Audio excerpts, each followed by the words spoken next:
Ebullient greetings. I'm your host, Jacquie Bird of Jacquie Bird Spiritual Wellness, your guide to stress and anxiety relief, mindfulness, awareness, self-care, self-love, and personal growth. Welcome and thank you for joining me as we roll with peace in mind. Today's riff is seeking and gaining clarity. Seeking and gaining clarity can be a most confounding thing. How many times have you yelled in your mind? And I know you have. I certainly have. How many times have you yelled in your mind? I am so confused. I don't know what to do. I need some clarity. Give me a sign. Show me a sign, please.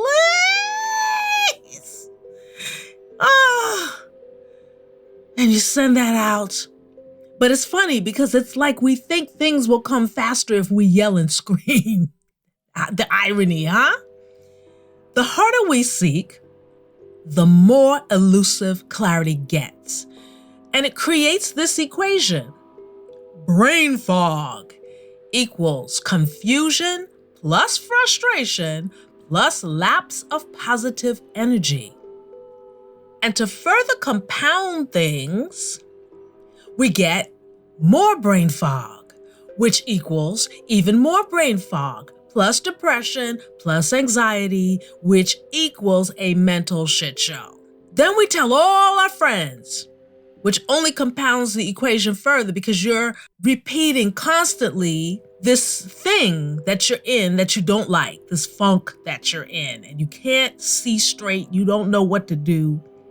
So now, taking our math, this says a mental shit show plus listening to the opinions of others equals discontent. And oh my God, if our friends are in the same boat, we get a pity party with discontented individuals and the mental shit show, which equals no solutions and feeling even shittier. But honestly, sometimes when we do rant, a friend may have some ideas. Or if you're ranting with a bunch of people, they may throw out some ideas, maybe. Unless everybody's just like having that pity party. Woe is me, woe is me, woe is me. And listen, if that's how you feeling, you gotta honor that. But when you seek solutions outside of yourself, it's not necessarily as authentic as it could be. And that's because when we do, we are seeking clarity in all the wrong places. Sure, you may temporarily feel better because you were able to unpack and rant to folks that get you because they're in the same boat. But folks in the same boat plus ranting is minus solutions and it equals no clarity. But like I said, if you're going to rant, rant with purpose. If you and your friends get together and y'all are belly aching about something, rant with purpose. Get your ranting done and then throw out some solutions. Whenever we are asking and seeking in a noisy fashion, lots of mental noise, mental chatter, we tend to miss stuff. I remember when I was in my quote unquote seeking phase. Oh my God, I'm so glad that's over. Doesn't mean I have answers for everything because I certainly don't. But there was a time when, I was a hot mess. And I was quite frustrated and pretty depressed. I had a friend who was going through the similar career frustrations. This was when I was a performer. And we would get on the phone and we would vent. And we would even crack jokes about it. And we would come up, we would say we should come up with a production company. And we had a pretty cool name for it. Of course, I can't remember the name, but that's pretty much as far as it went. We would get on the phone and woe is me, woe is me, woe is me. Throw out, we should get together and create a production company. And then that was the end of that. And the problem still existed and persisted. Now, if we had actually followed through with that idea, who knows what we could have created? Instead, we just bellyached. But ultimately, that's okay. We all end up where we need to be, even though it doesn't always feel that way. Pain, frustration, anger, and fear are all part of our journey. And in this journey, I've learned, at least I hope I have, that answers always elude us as long as we focus primarily on the problems and not the solutions. I learned that when we seek answers from outside of ourselves, we miss the answers because our mental and verbal chatter is so doggone loud. It drowns out our hearing. We can't hear inner guidance because we're looking, it's like the answer's right in front of you and you're like, where is it? Where is it? And you're looking up and down and side and all around it. And the answer's right there, but you don't see it because of all the noise. Does that mean that during a pity party, someone can't throw out some good ideas? Sure they can. Of course they can. But sometimes you can't really appreciate how much of a good idea it may be while belly aching or belly bitching in your head or verbally. Okay, so, all right, I've said this, and you may say, okay, well, yeah, Bird, how do we gain clarity? How? And we don't always like this answer, but the short answer is to get quiet and get still. Which I realize is virtually impossible for so many of us. We can tend to be so fidgety and have a hard time focusing, or we're so doggone busy all the time that we don't have time to be still. But sorry to tell y'all, stillness and gaining clarity go hand in hand. Now that doesn't mean you have to sit in a pretzel or that you can't get a download of clarity while walking down the street, but you can't recognize it while your mind is busy, complaining about the weather or doing the big count off on your to-do list or looking at your phone. Speaking of phones, back in the day, some of y'all will never know this or experience this, I should say, but back in the day, we didn't have call waiting. So if you called someone on the landline and they were on the phone, you got a busy signal. And that's the same thing that happens when your mind is so busy chit-chattering and complaining and blah, blah, blah, blah, blah, blah, blah. That's a busy signal. So you can't hear all of the messages that are coming toward you and coming from within you because your line is busy. Clarity slips in when there's an opening, when there's a cessation of mental chatter. And it's funny because going back to my little phone analogy, we had, as I just said, we didn't have call waiting. So somebody invents call waiting, and now we have call waiting on the landline. And it's like you're on the phone talking to somebody, and then you hear a beep, and you can get that incoming call. Now, y'all know about that because that's what's happening now on your cell phones. So it's kind of like keeping the channel open so you can hear the beep, because that's an incoming message. But you have to stop for a moment to receive that message, right? Yeah. You have to, as I said, you have to get quiet. And you have to carve out moments of mental stillness, even if it's for a few minutes. Like I said, you don't have to sit in a pretzel. You don't have to be like, trying to get that antenna to be on the right frequency. But if you can just take a moment and take then another moment somewhere else and another moment somewhere else. And also, and this is the real doozy, you have to stop focusing on the problems because newsflash, you already know what they are. Your focus on those details are blinding and deafening you to possible solutions. We spin the problems around. Okay, I wake up and I don't have money. I wake up and there's problems. And how am I going to do this? How am I going to do that? You cannot see. It's like putting blinders on when you are just so focused on the problem. And a lot of that just is from fear. You're fearful that you won't get the answers. But if you're chattering mentally and constantly, you will not be able to receive the answers. That's the irony of the fear. The fear is telling you, I'm not going to get the answers. And the reality of the actions are, you're not going to get the answers because you're too noisy in your mind. And the chatty Cathy mind is the antithesis to gaining clarity.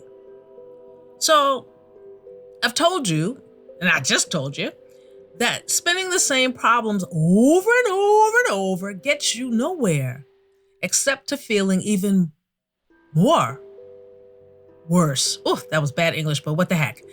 It makes you feel even worse than you already do. And I've told you that you've got to carve out time to be mentally still, which I acknowledge can be pretty impossible, especially if you're running, just a constant run and you're, work and you've got all the details, and then you've got children and you're shuttling them from, basketball practice to soccer to this, to that, the other. It can be really hard. But in a way, it isn't.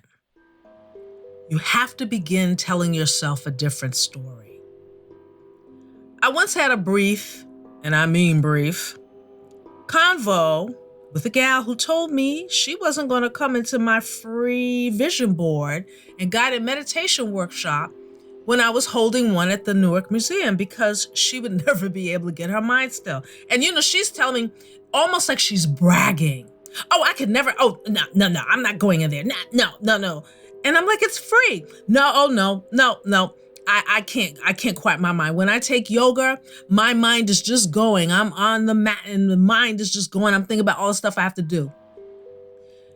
And I'm looking at her and it's kind of like, well, yeah, that's cool. If you don't want to try that's all right.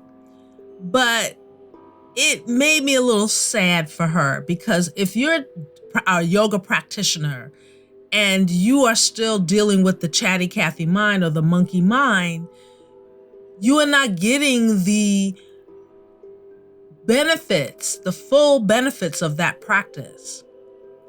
So, she's going to yoga, all right, but if her mind is going, she's missing a lot. And like I said, she was talking about this like it was a badge of honor. And so that was the end of the convo. I just kind of went, okay, honey, you go ahead. And a little sidestep here. I have learned that for some people, they are really at peace in their misery. They have made an identity out of it, and it's crazy to try to convince them otherwise. Let them have it, for misery is a form of comfort for them. Just make sure that you're not doing that. Attuning to the clarity frequency. Okay. Realize it's your mind. Don't let it be the boss of you. Don't let your mind be the boss of you. It's your mind.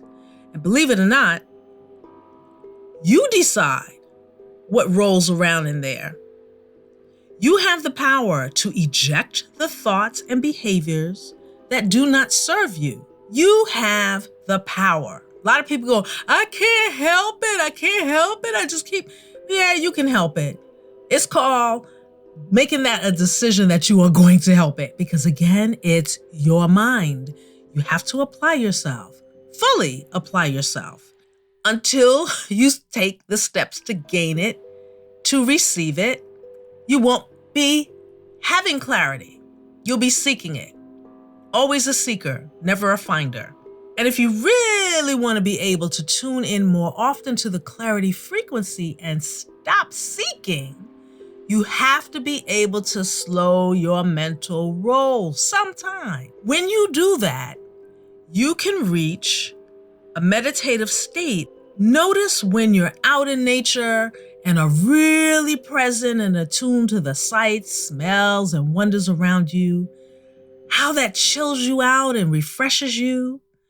Not only are you becoming one with your surroundings, but you are also in a meditative state because you've become present. Your breathing slows, The mental chatter ceases for stretches of time, hopefully, and you are an active participant in the experience. If you go and you sit in nature, you go to a park and you're on your phone and you're, doing your work and you're drinking coffee and you're rushing through your food, you're not connecting to the full experience. Next time you go sit in a park, don't get on your phone, don't drink coffee. And if you brought food with you, before you eat it, sit for a moment in silence and just take in what's going on around you. Don't even people watch, because I know you can get in the park and people watch, and now you're making judgments about what you see. You're looking at, oh, she's taller, oh, this, that, and oh, I like what she's wearing. Oh, so before you know it, your mind is off to the races again. Go sit in the park, don't drink the coffee, don't get on the phone, wait to eat, and just sit and take in the sights, the earthly sights. Let me clarify that even more. The nature, the sights of nature, the trees, the leaves, the flowers, if there are any around, the grass, if there's any around. I know some places there's no grass, but just begin to feel yourself relaxing as you tune in to what's happening. When you're in a meditative state, you're no longer seeking clarity, but you have begun to be a receptacle for it. We must be open to receive and not chase. Becoming more present in our lives more often is a frequency game changer. And in doing so, we level up. So it's really about the frequency in which you are wanting to receive clarity. Notice I didn't say seek it. Receive it, because it's not something that you chase. It's elusive. If you sit still and you prepare yourself, if you sit still for a moment and you prepare yourself to be in a receiving state, then clarity can pour into you. Then those light bulbs can go off. Then recognition can happen. Oh, wow. There is somebody that might be able to help me, and I didn't even think about them till now. Or, oh, wow, I went past the sign and I kind of looked at it, but I didn't really look at it because I was on my phone. Let me go back and look at that sign, because there may be an answer for me right there. That's when you're leveling up, you're changing that frequency, because problems and solutions, even though they're on the other side of each other, check this out. This is the trip. You draw a line and you write problems on one side and you write solutions on the other side. The deal is they are not on the same frequency. So you have to level up to that clarity frequency. And there are 5 things to keep in mind. Seeking clarity versus gaining clarity. It's not a combat sport. You got to chill down. Number 2, bring yourself into presence more often. Being out in nature and guided meditation are very helpful ways to begin to flex that mental quiet muscle. If you need custom meditation audio, I'm your girl. Hit me up on my website. But I know I told you don't be on your phone, but if you have one of my custom guided meditations, you are more than welcome to be on that phone and listen to it, because sometimes we do need guidance to get that mind quiet. Number 3, seek and ye won't find. Clarity is not something to look for under the bed or on the kitchen counter with your keys or wherever you forgot you left them. You must be a receptacle so that clarity can pour into you. Number 4, breathe, baby, breathe. There are so many reasons and ways. Taking deep, conscious breaths is one of the best gifts to give yourself. Number 5, relax and trust that the answers are there, because they are. It doesn't mean we will always like them, but that's not the point. The point is to move through and past the troubling circumstances. And the only way to do that, is to move through them. Sometimes what is presented is not to our liking, but clarity can see further down the road than you can in that moment. So basically, those 5 things are a recap of what I've been talking about this whole time. Seeking clarity versus gaining clarity. You want to gain clarity. 2, bring yourself into presence more often. 3, seek and ye won't find, which is basically what I said in number 1. 4, breathe, baby, breathe. I say it all the time, but it is the key to everything.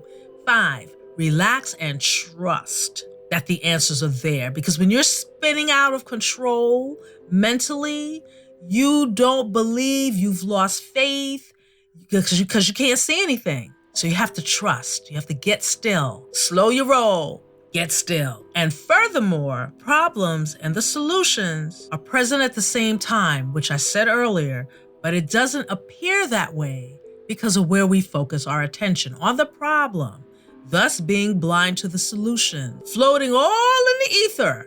You can imagine you've got problems in your mind on your sunglasses, and solutions are like, I'm right here, but you're so busy, you can't see me. Okay, so trust that solution is there, or solution. Energy is a layered, faceted entity. It is vibratory and exists in frequencies like the waves on a radio.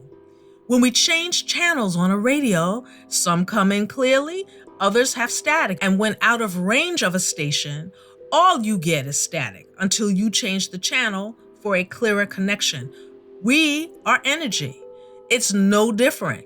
If you are tuning to the frequency of problems, that's what you're going to hear. More problems. Clear yourself, get yourself quiet, open yourself to be a receptacle, and you'll begin to get a clearer connection. Remember that everything is for our highest good, even when it doesn't feel that way. May you become an open receptacle to receiving the clarity in which you wish to receive. Thank you so much for listening, and please share this podcast with friends, colleagues, frenemies, and family. Also, please consider becoming a patron of this podcast. You can do that on my website, and the link is in this show's description, or go to JacquieBirdSpiritualWellness.com and click the podcast tab and become a patron button. Also, remember to subscribe to this podcast. Your support will go a very long way and is greatly appreciated. And while you're on my website, check out more stress, anxiety relieving, self-care, and mindfulness products and services, including ebooks, audiobooks, meditation music, guided meditation, and custom guided meditation. Audio tailored just for you to assist in your stress relief mindfulness practice and help you roll with peace in mind.